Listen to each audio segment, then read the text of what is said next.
Parents association से हमारे साथ जुड़े हुए हैं। विकास जी, आप याचिकाकर्ता भी हैं, समझना चाहेंगे जो फॉर्मूला सामने आया है आप इससे कितने सहमत हैं? और अब जब सुप्रीम कोर्ट ने सारी चीजों को एक फॉर्मूले के तौर पर कहा है कि अगर कोई आपत्ति है तो आप आपत्ति भी दर्ज करा सकते हैं, क्या आपत्ति अब दर्ज कराएंगे आप? देखिए, आपत्ति तो हमारी बहुत बड़ी थी कि हम तो चाहते थे कि फिजिकल इम्तिहान हो, क्योंकि हर बच्चे के जिंदगी में इससे ज्यादा महत्वपूर्ण कोई इम्तिहान नहीं होता है। ये इम्तिहान हर नौकरी में, कोई एडमिशन में, हर जगह काम आता है ये रिजल्ट इसका। तो इसलिए इसके लिए हर बच्चा तैयारी करता है। हर जो इन्होंने फॉर्मूला निकाला है वो स्कूल के एक लोकल एग्जाम के बेसिस का फॉर्मूला है। उस फॉर्मूले में हर स्कूल का मार्किंग करने का तरीका अलग होता है। एक इंडिविजुअल टीचर किसी एक बच्चे को मार्किंग किस वजह से ज्यादा देता है, इसका कोई बहुत बार रहस्यमय होता है। इसलिए हमारा ये बहुत बड़ा ऑब्जेक्शन था कि जब क्लैट हो रहा है, जब नीट हो रहा है और जब पॉजिटिविटी रेट इतनी गिर गई है, और सबसे जो अहम बात है वो ये है कि जो इम्तिहान होगा वो एक कंट्रोल्ड एनवायरनमेंट में। क्यों हम डर रहे हैं कि थर्ड वेव होगा? थर्ड वेव में इसलिए डर रहे हैं कि लोग जो है वो थोड़े इररिस्पॉन्सिबल हो जाते हैं, वो घूमने लगते हैं, मास्क नहीं पहनते हैं और उसी से सुपर स्प्रेडर इवेंट हो जाते नहीं, हैं। लेकिन 13 सदस्यीय कमेटी ने विकास जी ये फॉर्मूला दिया है। सवाल ये भी कहा गया है कि अगर आपकी कोई आपत्ति है तो आप दर्ज करा सकते हैं, और फिजिकल एग्जाम भी देने के लिए ये बात कहा है कि जो इससे सहमत नहीं हो फिजिकल एग्जाम भी दे सकते हैं। तो फिर आपत्ति क्या है इसमें? हाँ, मैं बता रहा हूँ आपको, जो इन्होंने सिस्टम बनाया है ना, वो सिस्टम मेरे हिसाब से गलत है। जब एक बार आपने सिस्टम दे दिया मार्क बनाने का, तो फिर फिजिकल का चॉइस दोबारा देना, या तो चॉइस पहले देना पड़े आदमी को कि भाई हम फिजिकल देंगे या हम इस सिस्टम में जाएंगे। ये ना कि इसका मार्क्स देख करके फिर हम चॉइस लेके हम उधर जाएंगे अपना इंप्रूव करने के लिए स्कोर। और दूसरी बात है कि जब आप एग्जामिनेशन एक कंट्रोल्ड एनवायरनमेंट में लेते हैं, देखिए आज के दिन में एक डॉक्टर जब एक मरीज का, कोरोना के मरीज का भी इलाज करता है तो उसको कोरोना नहीं होता है और जाता भी है, डबल मास्क लगा के जाता है। तो एक स्टूडेंट को बड़े आराम से आप डबल मास्क लगा करके भेज सकते हैं, आप डिस्टेंस मेंटेन कर सकते हैं। क्लासरूम में अगर 50 लोग बैठते हैं तो आप 20 लोग को बिठाइए, नंबर ऑफ क्लासरूम बढ़ा दीजिए। तो इसलिए एग्जामिनेशन नहीं होने पे हमारी बड़ी भारी आपत्ति है। अब जब सुप्रीम कोर्ट नहीं मान रहा है तो उसके हम कुछ नहीं कर पाते। अब जो इन्होंने सिस्टम बनाया, फॉर्मूला बनाया है, उस फॉर्मूले को भी हम डिस्कस करके शाम तक हम डिसाइड करेंगे क्या क्या हमारे ऑब्जेक्शन है इस फॉर्मूले से, और उस ऑब्जेक्शन को कल अटॉर्नी जनरल को हम देंगे और सोमवार को उस पर बहस होगी कि जो इनका जो भी इन्होंने एफिडेविट में अपने हलफनामे में कहा है कि हमारा ये सिस्टम होगा या एक मेथड होगा इवैल्यूएट करने का, उसमें क्या त्रुटियां हैं और उसमें क्या सुधार हो सकते हैं, उस पे हम बहस करेंगे अब सोमवार को। नहीं तो आपके पास विकास जी जो फॉर्मूला यहां पर सुप्रीम कोर्ट में कमेटी ने दिया है, इसके बाद कोई ऐसा फॉर्मूला आपके पास है जिसको आप सुप्रीम कोर्ट के सामने रखने वाले हैं, जिसको आपको लगता है कि अगर एग्जाम नहीं हो उसके बाद ये फॉर्मूला अगर आप इंप्लीमेंट कराएं तो उसका असर दिखेगा?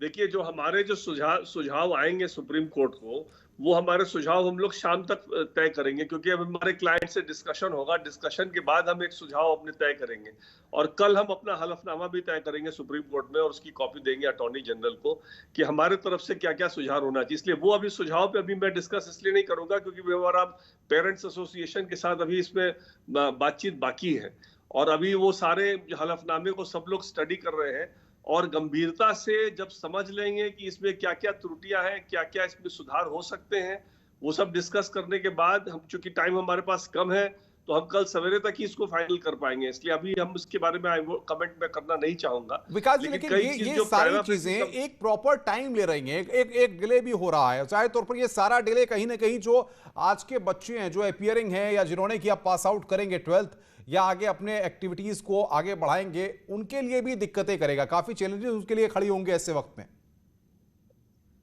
हाँ, तो इसीलिए देखिए आज जो हलफनामा सरकार की तरफ से आया वो हमको कॉपी भी नहीं दी गया, बहस होने लगा उस पर। तो हमने कहा कि भाई ये क्या बहस है कि अच्छा जो पिटिशनर है वो जो चाह रहा है वही सरकार भी कर रही है, तो इसलिए वहां तो एक तरह का मिली भगत वाली पिटिशन थी। अगर कोई इंडिपेंडेंट व्यू वाला पार्टी तो सिर्फ हम ही थे कोर्ट के सामने, तो इसलिए हमने कहा कम से कम हलफनामा हमको समझने दीजिए, हम पेरेंट्स से डिस्कस करने दीजिए, डिस्कस करने के बाद ही तो अपना सुझाव हम दे पाएंगे।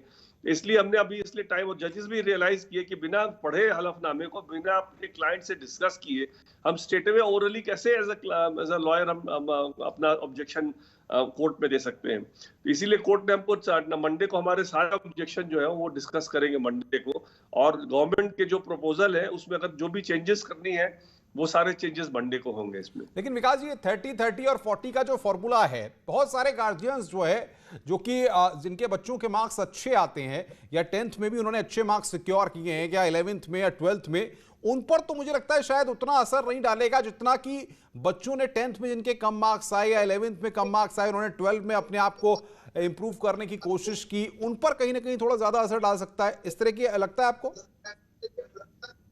देखिए, अगर हमको बच्चों को पहले से मालूम होता कि 12th का एग्जाम नहीं होगा, और हम जब 10वीं में हो या 9वीं में हो तब से हमको मालूम था कि 12वां एग्जाम हमारा नहीं होगा, तो बच्चे की तैयारी बड़ी अलग होती।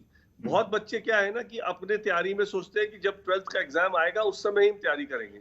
और आपको मालूम है दिल्ली के सेंट स्टीफेंस कॉलेज में 0.00% में भी फर्क पड़ता है एडमिशन में। तो एक बच्चे का करियर का सवाल होता है, उस करियर में एक एक नंबर, एक एक पॉइंट का नंबर का फर्क पड़ जाता है। तो इसलिए जो भी सिस्टम हो, हम लोग सारे मेंटली प्रिपेयर्ड थे 12th और आईसीएसई और सीबीएसई बोर्ड के लिए। अब सडनली इन लोग नया फॉर्मूला ला दिया, उस फॉर्मूले को पिछले डेट से लागू कर रहे हैं जिस डेट में बच्चों को मालूम नहीं था कि ऐसा फॉर्मूला लगेगा। तो अब हमको अब चूंकि हमारे पास ऑप्शन कोई नहीं है, तो इसलिए ऑप्शन यही रहेगा कि हम बोले कि हमारे लिए अलग से एग्जाम ले लो। तो इसलिए वो अब उस इस फॉर्मूले को कितना अच्छी तरह से हम उसको वर्क कर पाए और कितना फेयर हो पाए, ट्रांसपेरेंट हो पाए, ये पेरेंट्स की मांग होगी, और वही हम उसको प्लेस करेंगे सुप्रीम कोर्ट के बिल्कुल। सामने। भास्कर गुप्ता हमारे साथ हैं, डायरेक्टर है बहस मॉडर्न होगी। पब्लिक स्कूल के। भास्कर जी, जो बातें विकास जी कह रहे हैं, क्या सहज तौर पे आसानी से हमें सुप्रीम कोर्ट के और कमेटी के इस फॉर्मूले को मान लेना चाहिए, या फिर अब जो आपत्ति लगा करके और डिले करना चाहिए, और तरह से डायरेक्शंस पे ले जा करके फिर हमें प्रैक्टिकल एग्जाम की तरफ बढ़ना चाहिए? सर देखिए, यहाँ पे मैं विकास जी की बात को भी बड़ी करता हूँ। सबसे अच्छी कंडीशन होती है कि स्कूल के बच्चों के एग्जाम होते हैं, परंतु परिस्थितियाँ ऐसी नहीं हैं। सबसे पहले बच्चों की हेल्थ है, उसके बाद एजुकेशन है। तो आज की परिस्थिति को देखते हुए अब हमारे पास इतना समय नहीं बचा है कि हम इस प्रोसेस को, इस प्रक्रिया को डिले करते जाएं। कहीं ना कहीं हमें आपसी सहमति से एक पॉलिसी निकालनी पड़ेगी, और जो सीबीएसई की कमेटी ने आज सुप्रीम कोर्ट में अपना एफिडेविट सबमिट किया है पॉलिसी के लिए, उसके अनुसार मैं समझता हूँ हमें पॉलिसी के साथ चलना चाहिए। और बच्चों को आगे भी उनकी हायर एजुकेशन में सब्जेक्ट सिलेक्शन होने हैं, कॉलेज सिलेक्शन होने हैं, जितना डिले करेंगे बच्चों की एंग्जाइटी बढ़ेगी। नहीं तो अब भास्कर जी, सवाल ये कि जब ऐसी कंडीशन है और आपको चंद मिनटों में फैसला करना है, तो ऐसे में चंद मिनटों में तो फैसला यही हो सकता है कि आपको इतनी जल्दी तो आप एग्जाम करा भी नहीं सकते हैं। नहीं हो सकते, बिल्कुल ठीक बात है जी। इतनी जल्दी आप एग्जाम नहीं करा सकते हैं। एग्जाम के लिए पूरा एक सिस्टम चाहिए, पूरा एक बहुत बड़ा प्लानिंग चाहिए होती है। और इस समय सबसे सही चीज, निर्णय ये होगा कि हम सीबीएसई की पॉलिसी मैं के बिल्कुल साथ बात कराऊंगा आपके पास। नंदिनी सिंह अग्रवाल है हमारे साथ, प्रिंसिपल है कृष्णा इंटरनेशनल स्कूल की। नंदिनी जी, स्वागत है आपका न्यूज़ 18 में। बताइए, ये जो फॉर्मूला आया है निकल करके 30-30 और 40 का, कितने सहमत हैं इस फॉर्मूले से आप, और आपको लगता है कि रिजल्ट इसी तरह से डिसाइड होना चाहिए? सर, अगर यू टॉकिंग अबाउट सहमति, तो we are in a situation कि इसमें सहमति अभी हम लोग नहीं ले पाएंगे, but whatever the best CBSE could find out, they did that. They took the 30:30:40 का formula. I don't know how fruitful it will be for the students, because जब आप 12th में जब आप आते हैं तो you always pray कि हम बहुत मेहनत करके 12th के बोर्ड्स में अच्छे मार्क्स लाएंगे, and you never think कि 10th और 11th के मार्क्स भी उसमें जुड़ेंगे। बिल्कुल। तो अब what I can say is कि they have made a decision, we need to abide it। अभी देखते हैं उनकी पेटिशन और उनका क्या रिप्लाई आता है, लेट्स सी। आपकी बहुत सारे गार्जियन से बात हुई होगी नंदिनी, हिंदी में आप बताइए कि ताकि लोग समझ पाए इस बात को कि अब वो क्या चाहते हैं। क्या वो चाहते हैं कि फिजिकल एग्जाम हो, या फिर ये जो फॉर्मूला निकल करके सामने आ रहा है, वो गार्जियंस क्या कहते हैं आपसे? सर, मेरे पास जितने जितने गार्जियंस का फोन आया उनमें से तो एक का ये भी था कि मेरा बच्चा 10th में बहुत एवरेज स्टूडेंट था और 12th में उसने इतनी मेहनत की, और अगर आप 10th का अगर मार्क्स आप उसमें जोड़ेंगे तो उनको बहुत प्रॉब्लम होगी। एंड इवन ऐसे भी आए हैं जिसमें कहा कि हमारे बच्चे ने 11th में तो बिल्कुल पढ़ाई नहीं की, फिर आप कैसे लगाएंगे? And then there are certain parents जो कह रहे हैं कि हम वापस से एग्जाम दिलवाना चाहते हैं। नहीं, तो सुप्रीम कोर्ट ने उसके लिए कहा है कि अगर जो फिजिकल एग्जाम देना चाहते हैं, जो उस फॉर्मूले से सहमत नहीं है, उनका फिजिकल एग्जाम भी कराया जा सकता है। इस बात को उन्होंने कहा है, तो उसमें आपत्ति क्या है? सर कब कराया जाएगा? ओनली व्हेन द कंडीशन जब थोड़ी बेहतर होगी तभी कराया जाएगा। वो कब होगी? एडमिशंस यूनिवर्सिटीज में लिए जा रहे हैं, उनके एंट्रेंस टेस्ट भी हो रहे हैं, तो बच्चा तो बिल्कुल सीरियसनेस छोड़ देगा क्लास 12th के एग्जाम के लिए।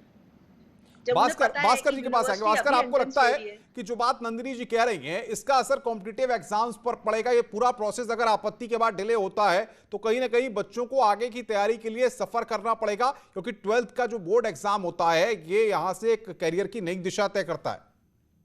सर बोर्ड एग्जाम देखिए, सीबीएसई ने विकल्प हमेशा खुला रखा हुआ है। जिस भी पेरेंट्स को, जिस भी स्टूडेंट को इससे सेटिस्फेक्शन नहीं है, आप एग्जाम दे सकते हैं बोर्ड का दोबारा, जो जब भी कंडीशंस फेवरेबल होंगी। अभी प्रेजेंट कंडीशंस के अनुसार हमारे पास और कोई विकल्प नहीं है, कि सिर्फ हमारे पास जो विकल्प है वो यही है कि हम इस पॉलिसी को एक्सेप्ट करें। जितने भी आपके कॉम्पिटिटिव एग्जाम्स हैं, बच्चे ऑलरेडी उनकी तैयारी करने में लगे हुए हैं। ऑनलाइन कोचिंग के माध्यम से वो अपनी तैयारी कर रहे हैं ऑलरेडी। सो इसलिए मेरे को लगता है कि हम इस पॉलिसी को सपोर्ट करेंगे तो ज्यादा हम सबको बेनिफिट होगा। बिल्कुल सपोर्ट करना चाहिए, आपका कहना है भास्कर गुप्ता। नंदिनी हमारे साथ बनी हुई है। नंदिनी जी, सवाल ये है कि अब इस फॉर्मूले को जब स्वीकार कर लिया जाएगा, अगर कोई आपत्ति नहीं आती है, तो उसके बाद आपको लगता है कि कॉम्पिटिटिव एग्जाम्स में या बाकी चीजों में जो छात्र जाते हैं, जो आपके यहाँ दाखिला लेते हैं 10वीं 11वीं या 12वीं में, उनके सामने भी आगे दिक्कत आ सकती है? सर आगे का I will not predict, but हमें even Bhaskar sir is very correct कि हमें अभी के सिचुएशन को देख के हमें इनको सपोर्ट करना चाहिए। एंड जितना वी विल थोड़ा हम जितना ये जो इनने डिमार्केशन लेके आए हैं मार्क्स में, अगर जितना हम उनको बहुत इजी कर दे तो चीजें और सुधर सकती है। क्या लगता है आपको, क्या फॉर्मूला होना चाहिए? क्योंकि पेरेंट्स एसोसिएशन से भी हमारे साथ लोग जुड़े हुए थे, उन्होंने भी बताया कि वो अपनी बातों को सुप्रीम कोर्ट में रखेंगे। आपको क्या लगता है क्या फॉर्मूला होना चाहिए? अगर ये फॉर्मूला नहीं होना चाहिए तो फिर क्या फॉर्मूला होना चाहिए? Sir I am not saying कि कोई दूसरा formula, this formula is good. ऐसा नहीं है कि इस फॉर्मूला में कोई प्रॉब्लम है। It is a perfect formula because आपका पूरे तीनों का 10th 11th और 12th का आपका तीनों का लिया जा रहा है। बट आई पर्सनली थिंक कि अगर जो री एग्जामिनेशन में बच्चा आ रहा है उसकी डेट जितनी जल्दी अनाउंस हो सके उतना बेहतर रहेगा, because this is the best they can take it out. Because आपका 30% उनने 10th का लिया है, 30% 11th का लिया है and 40 they have taken of 12th। सो जितनी अगर बच्चे को ये एग्जाम देना है और अपने मार्क्स को बेहतर करना है तो वो थोड़ा जल्दी कर दे, सो दैट बच्चा आगे भी अपना साल वेस्ट ना हो और कहीं भी किसी भी अगर यूनिवर्सिटी में या कॉम्पिटिटिव एग्जाम में कुछ करना हो वो भी कर ले। That is the only suggestion जो मेरे पास है। भास्कर, मैं लास्ट 30 सेकंड्स आपके पास आ रहा हूं। क्या लगता है आपको, जो भी है सीबीएसई को जल्दी डिसाइड करके सारी चीजों को साफ करना चाहिए ताकि बच्चों का भविष्य बन सके, वो इतने संशय की स्थिति में ना रहें? जी, आपकी बात बिल्कुल ठीक है। जितनी जल्दी प्रक्रिया पूरी होगी उतना ही जल्दी इसका लाभ मिलेगा, बच्चों को भी लाभ मिलेगा, आगे एडमिशन्स को भी लाभ मिलेगा। बहुत सारी प्राइवेट यूनिवर्सिटीज हैं जो खुद अपने डिसीजन नहीं ले पा रही हैं इस वजह से। एक चीज और मैं यहाँ पे आपको बहुत इंपॉर्टेंट बताना चाहूंगा, सीबीएसई ने रेफरेंस ईयर की भी बात करी है। जिस प्रकार क्लास 10th के रिजल्ट में उन्होंने हमें रेफरेंस दिया था ताकि रिजल्ट एक स्टेबिलिटी बनी रहे रिजल्ट में। बहुत बड़ी बात आपने कही। भास्कर गुप्ता, नंदिनी सिंह और विकास जी, आपका बहुत बहुत शुक्रिया हमारे साथ जुड़ने के लिए और बातचीत करने के लिए। हमने सिर्फ इस चर्चा को इसलिए किया ताकि हम इन पहलुओं को बता सकें कि जो सीबीएसई बोर्ड का 12वीं का जो फॉर्मूला है, जो सुप्रीम कोर्ट में 13 सदस्यों की कमेटी ने जिस फॉर्मूले को दिया है, उस फॉर्मूले के आधार पर आपके बच्चे का रिजल्ट अब कैसे तय होने वाला है और इस पर आपको सोचना है कि आप इस फॉर्मूले से सहमत हैं। अगर नहीं सहमत हैं तो इस पर आपत्ति भी एसोसिएशन दे सकती है और साथ ही साथ अगर आप फिजिकल एग्जाम की तरफ जाना चाहते हैं तो वो भी फॉर्मूला कोर्ट के द्वारा, इस कमेटी के द्वारा रखा गया है। हमारी खास पेशकश में फिलहाल इतना ही। नमस्कार।